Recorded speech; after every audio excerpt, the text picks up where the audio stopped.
ओम शांति। आज सतगुरुवार के दिन आप सबकी याद लेके जैसे मैं वतन में पहुंची, वतन में बाबा और बाबा के सामने बहुत से बच्चे दिखाई दे रहे थे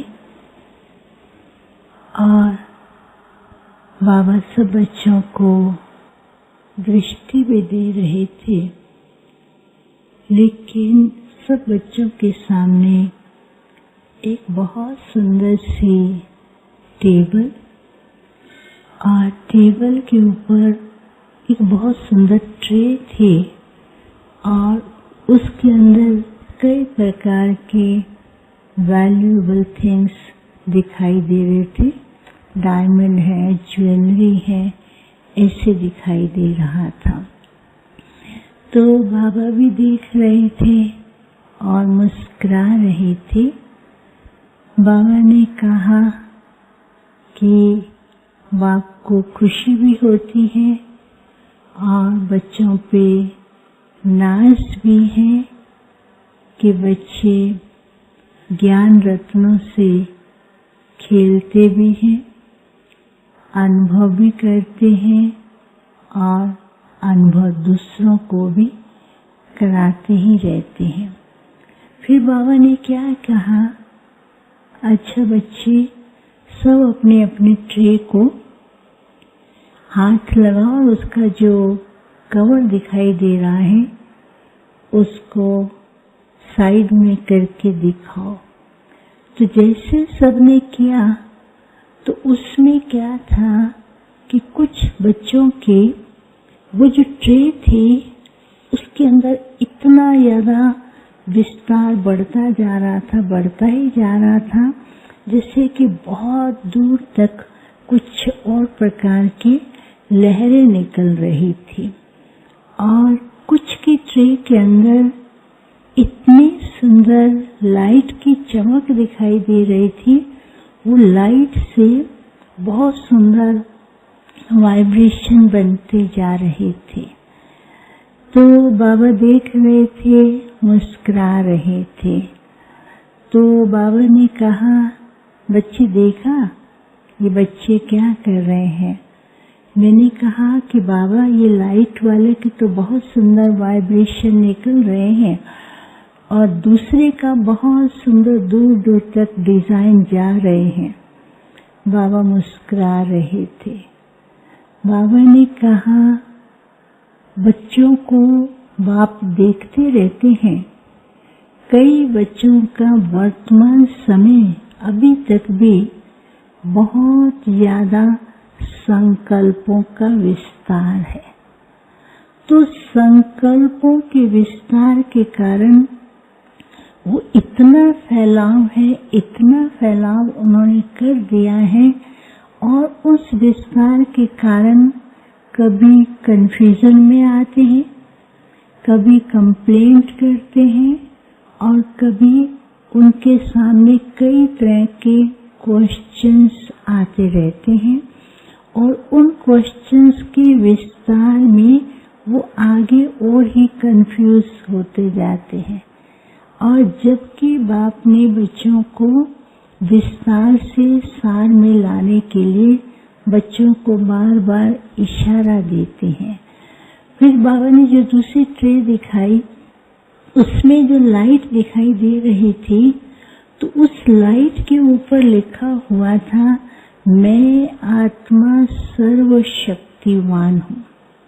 तो बाबा ने कहा कि बच्चों को बाप ने समय अनुसार पहले से एक ऐसा टाइटल दे दिया है, उस टाइटल का स्वरूप और उस टाइटल की अनुभूति करनी है।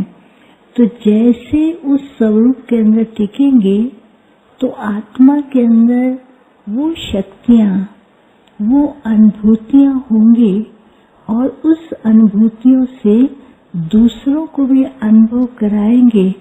और जो वर्तमान समय बच्चों के मन में कई प्रकार के प्रश्न हैं, कन्फ्यूजन है, क्यों क्या की बातें हैं, उन बातों से पार होते जाएंगे।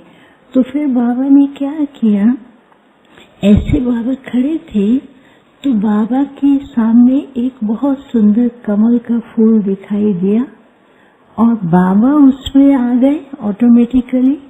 और फिर सामने से दूर से ऐसे धीरे धीरे कमल के फूल नजदीक आते जाते हैं और हर कमल फूल के ऊपर कोई देवी के रूप में, कोई फरिश्ता के रूप में, कोई इष्ट के रूप में बैठे हुए दिखाई दे रहे थे।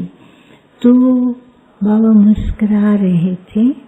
तो बाबा ने कहा, बच्चे अब समय अनुसार बच्चों को क्या करना है, कमल पुष्प समान हर कार्य के अंदर न्यारा प्यारा, स्वयं की स्टेज में भी अति न्यारे होकर के बाप का साथ पकड़ करके और दूसरों को भी वैसा अनुभव कराने के लिए कमल पुष्प समान वैसा ही बनना है।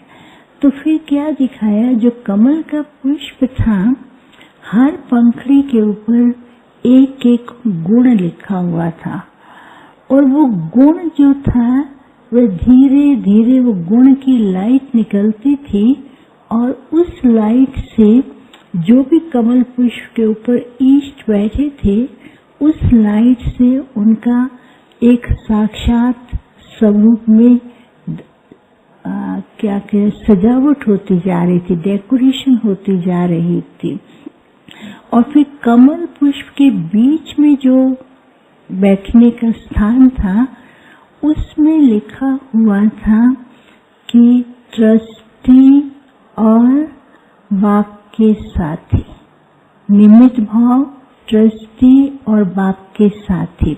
तो बाबा ने कहा जब तक बच्चों के अंदर ये ट्रस्टीपन की, ट्रस्टीशिप की फीलिंग नहीं आती है और बाप ने कार्य के निमित्त बनाया है, हम बाप के साथी हैं, तब तक उस अनुभव में खुद भी नहीं कर पाते हैं और दूसरों को भी नहीं करा पाते हैं। फिर तो वो कमल पुष्प की पंखड़ियां बड़ी होती जाती थी, बड़ी होती जाती थी। हर पंखड़ी से लाइट निकलते हुए चारों तरफ फैलती जा रही थी और जैसे जैसे फैलती जा रही थी दूर तक किरणें पहुंचती थी और उन किरणों से जो बाहर के लोग खड़े थे उनको लगता था कि परमात्मा हमारी बात को सुन रहा है। ऊपर से कुछ न कुछ ऐसे स्नेह या शांति की या कुछ ऐसे बहुत सुंदर वाइब्रेशन उनको अनुभव हो रहे थे। तो बाबा ने कहा अभी समय अनुसार बच्चों को क्या करना है, लोगों को स्नेह, शांति और परमात्मा प्यार के उनको अनुभव कराने हैं। तो उस अनुभव को कराने के लिए बच्चों को एक तो कमल पुष्प समान अपना जीवन को बनाए और ट्रस्टीशिप में रहें, ट्रस्टी होकर के रहें, हर कार्य में निमित्त और बाप साथ हैं। लेकिन फिर भी बाबा देखते हैं बच्चे हर बात के विस्तार में पहुंच जाते, चाहे कोई भी बात होती है, छोटी सी बात के किसी भी बात को लेकर के इतना विस्तार में जाते हैं। तो बाबा ने जो एनर्जी दी है, जो सर्व शक्तियां बच्चों को दी हैं, तो विस्तार के कारण उन शक्तियों का प्रयोग नहीं कर पाते हैं। तो बाबा ने कहा कभी कभी बच्चों के मन में कई प्रकार के क्वेश्चन भी उत्पन्न होते रहते हैं, तो उन क्वेश्चन का समाधान ऑटोमेटिकली मिलेगा। लेकिन बच्चों को क्या करना है, अपने ओरिजिनल बिंदु स्वरूप में रहें और विस्तार को समाप्त करके सार की ओर जाते जाएं। जितना सार में जाएंगे उतना हर बात स्पष्ट भी होगी और हर बात की जानकारी और साथ साथ उसका विस्तार के उस बच्चों को बाबा बता रहे थे कि विस्तार में ना जाकर के सार में जाएंगे तो बच्चों के सामने हर बात क्लियर और स्पष्ट होगी। फिर तो जैसे बाबा बच्चों को बहुत स्नेह भी दे रहे थे, बाबा ने कहा बच्चों के पास ज्ञान का इतना खजाना है, उस खजाने से खुद भी भरपूर हैं, खुद भी खेलते रहते हैं, उस खजाने से दूसरों को भी अनुभूति कराते हैं। लेकिन अभी जो है विस्तार से सार की अनुभूति करानी है और उस अनुभूति में वो अनुभव करे कि हमें कुछ प्राप्त हुआ है और शक्तियों की भी अनुभूति करे। फिर तो मैंने बाबा को खास सरला दीदी के निमित्त याद दिया। तो जैसे याद दिया तो दीदी तो बाबा के सामने थी और बहुत मुस्कुराती हुई और बहुत सुंदर स्वरूप दिखाई दे रहा था। तो मैंने कहा बाबा ये दीदी तो जल्दी चली गई। तो मुस्कुराती है। बाबा कहती है पूछो इससे। कहती है बाबा का तो हमने हर समय सदा ही हाँ जी का पाठ पक्का किया है। बाबा ने सदा ही कहा है जो बाप कहे, जो दादियाँ कहे उसको पालन करना ही है। अब बाबा ने सेवा अर्थ बुलाया है और बाबा मुझे हर समय विश्व की अनेक सेवाओं का और सारे विश्व में क्या हो रहा है, भविष्य में हमें क्या करना है और भविष्य दुनिया कैसे स्थापन हो रही है वो बाबा दिखाते हैं। तो बाबा मुस्कुराने लगे। बाबा ने कहा ये बच्चे शुरू से लेकर के बाप के दिल तख्त पर विराजमान, बाप के दिल पर सदा नजदीक और विराजमान रहे हैं और दादियों के बिल्कुल समीप मधुबन के एकदम कोने में मधुबन के अंदर ही रही हैं और इसने इतना सुंदर पाठ बजाया है, निर्माण चित्त होके सरल चित्त और हांजी का पाठ पक्का करते हुए ऐसी सेवाएं की हैं और ऐसा सारे ब्राह्मण परिवार के सामने एग्जाम्पल बन के रही हैं, जिसके कारण बच्ची को बाप सदा हर कार्य में सहयोग देता रहा और सेवा का विस्तार इतना फास्ट गति से चला क्योंकि बच्ची ने बाप को साथी और निमित्त बन के किया है। बाप करते रहे, बच्ची के द्वारा कराते रहे। तो मुस्कुरा रही थी। कहती है मेरे को तो हर समय लगता था मैं बाबा के पास हूँ, दादियों के पास हूँ और बाबा मुझे कह रहा है और बाबा ही करा रहा है। तो बाबा ने कहा इस बच्ची ने शुरू से लेकर के किस प्रकार से बाप को अपना साथी बनाकर अपना हाथ बाबा के हाथ में देकर बाप की छत्र छाया में रहकर अनेकों का भाग्य बनाया है।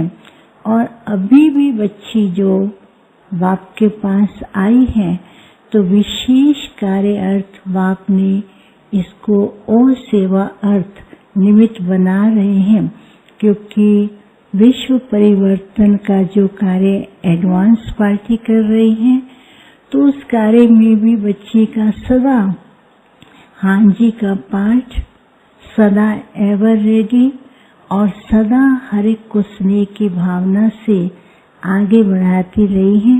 तो बच्ची की विशेषता से ये बच्ची और विशेष कार्य करेगी। और मुस्कुरा रहे थे। तो मैंने कहा सभी भाई बहनें आपको याद दे रहे हैं। कहती है बाबा तो मेरे को सबसे मिला देता है, बीच बीच में बाबा मेरे को मधुबन में भी ले आते हैं और सेवा स्थानों पर ले जाते हैं। मैंने कहा गुजरात, कहती गुजरात भी तो बाबा का है ना, मेरा थोड़ी है, ये तो बाबा ने कराया और गुजरात तो बाबा का है, मधुबन का दूसरा कमरा है और बाबा ही इसको देख रहे हैं और बाबा बीच बीच में मुझे वतन से भी दिखाते रहते हैं। फिर तो मुस्कुरा रही थी, कहती है बाबा इशारा दे रहे हैं कि अब क्या करना है, बाप को साथी बना करके और हल्के होकर के निमित्त बन करके हाँ जी का पाठ करते हुए आगे बढ़ते रहें। और फिर सबको याद दिया तो बाबा ने कहा बच्ची सेवा में सदा तत्पर एक्टिव रही और इकोनॉमिकल भी रही, तो बच्चों को भी ऐसा ही सेवा के साथ साथ संकल्पों में भी और हर बातों में इकोनॉमिकल होके चलना है। फिर तो बाबा ने जैसे बाबा के सामने भोग रखा, बाबा को मैं जैसे स्वीकार कराने लगी तो बाबा ने अपने हाथ से दीदी को भी भोग स्वीकार कराया और दीदी ने सबको याद भी दिया और सबको थैंक्स भी दिया। कहा कि सदा सब बच्चे, बाबा के बच्चे हर कार्य में सदा सहयोगी रहे हैं, कभी भी किसी ने ना नहीं किया, इस बात की भी मुझे सदा खुशी रही है। ये सबको याद दिया। फिर बाबा को मैंने और भी कईयों के भोग थे, याद प्यार था, वो दिया। फिर बाबा ने भी उनके निमित्त याद प्यार दिया और मैं वापस आ गई। ओम बाबा के पास वतन में भोग लेकर के पहुंची। आज जाते ही बाबा का 3 प्रकार का रूप देखा। बाप के रूप में, टीचर के रूप में, सतगुरु के रूप में। तो बाबा कहने लगे विशेष बाप के रूप में हर बच्चे अपनी दिल की बात, दिल का समाचार बाबा को सुनाते हैं, कहते हैं और बाप भी सुनते हैं। टीचर के रूप में बाबा हम बच्चों को जो शिक्षाएं दे रहे हैं, बाबा पढ़ाई पढ़ाते हैं बच्चों को, वह भी विशेष बच्चे अपने यथाशक्ति अनुसार हर बच्चा बड़े प्यार से पढ़ भी रहा है, सुन भी रहा है। पर सतगुरु के रूप में बाबा को विशेष बच्चों की याद और बच्चों को बाप की याद, सतगुरु रूप में सतगुरुवार के दिन बच्चों की याद बाप को भी बहुत आती है, क्योंकि हर एक बच्चा अपने अपने स्थान पर बैठकर बाबा को याद भेजते रहते हैं, याद देते रहते हैं। और बाबा भी सतगुरु बन उन बच्चों की याद को बड़े प्यार से अपने दिल में समाते हैं। बाबा ने संदेश देते हुए बाबा ने फिर एकदम सरला दीदी को इमर्ज किया। बाबा ने कहा, आओ बच्ची, मेरी स्नेही सहयोगी बच्ची। इतना कहते हुए सरला दीदी को वतन में इमर्ज किया। बाबा ने कहा कि यह बच्ची तो विशेष रूप से जब से बाबा की बनी अलौकिक जीवन में आए, तब से ही बच्ची बाबा मम्मा की तो पालना ली, पर विशेष रूप से दादियों की पालना में पल के बड़ी हुई और सभी ब्राह्मण बच्चों को, अपने साथी बच्चों को, सेवा साथियों को भी उतने ही प्यार से बच्ची ने स्नेह से सहयोगी बनकर चलाया है। तो बाबा ने कहा कि आज अमृत वेले से ही बाबा के पास उनके स्नेही सहयोगी बच्चों की याद बाबा के पास पहुंच रही थी। भल अपने स्थान पर भी बच्चे भोग लगाते हैं, लगाएंगे। विशेष बाबा के घर में सतगुरु की दरबार में भोग लगाना, यह भी बड़ा भारी महत्व होता है, क्योंकि बाबा ने कहा कि बाबा के बच्चे, ब्राह्मण बच्चे जितने भी हैं, जहाँ पर भी हैं, हर ब्राह्मण बच्चों के मुख में ब्रह्मा भोजन जाना, यह भी एक संगम का बहुत बड़ा महत्व कहलाता है। तो बाबा ने कहा कि इसलिए ब्राह्मण जीवन तो बच्चों के लिए बहुत ही श्रेष्ठ है, महान है, और यह बच्ची तो बहुत ही महान श्रेष्ठ रही। और यह जो भी है अचानक के पाठ में थोड़े समय में भी, तो जैसे बाबा सरला दीदी की तरफ दीदी सुना रहे थे, तो सरला दीदी बड़े प्यार से बाबा की तरफ देखती हुई स्नेह से जैसे बाबा के गले की तरफ चिपक जाती हैं।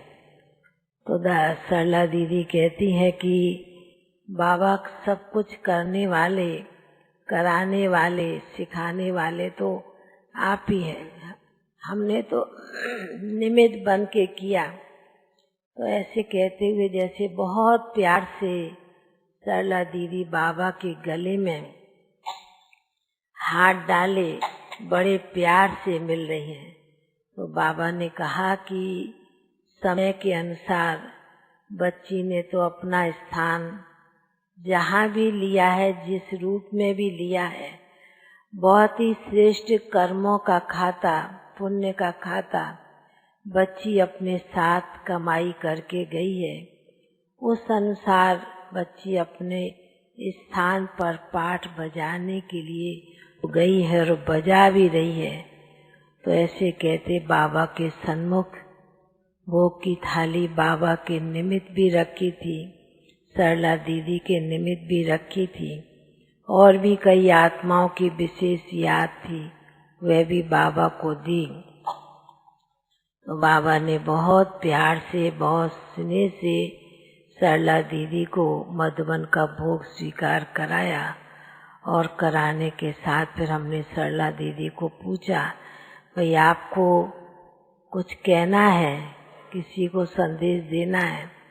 तो सरला दीदी ने बड़े प्यार से कहा कि एक तो सबसे पहले मधुबन निवासियों को मेरी बहुत बहुत स्नेह भरी याद देना, क्योंकि मैं अपने को हमेशा मधुबन के करीब, मधुबन में ही समझती थी।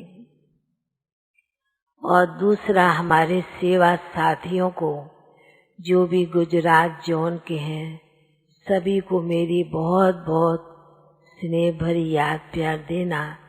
सभी तो याद करते हैं, पर मैं भी कभी कभी इमर्ज होती हूँ और याद करती हूँ। तो ऐसे कहते हुए बाबा ने और सरला दीदी ने सभी भाई बहनों को बहुत बहुत स्नेह भरी याद प्यार दिया। याद प्यार लेते हुए सभी प्रीत नीचे पहुँच गए। ओम शांति।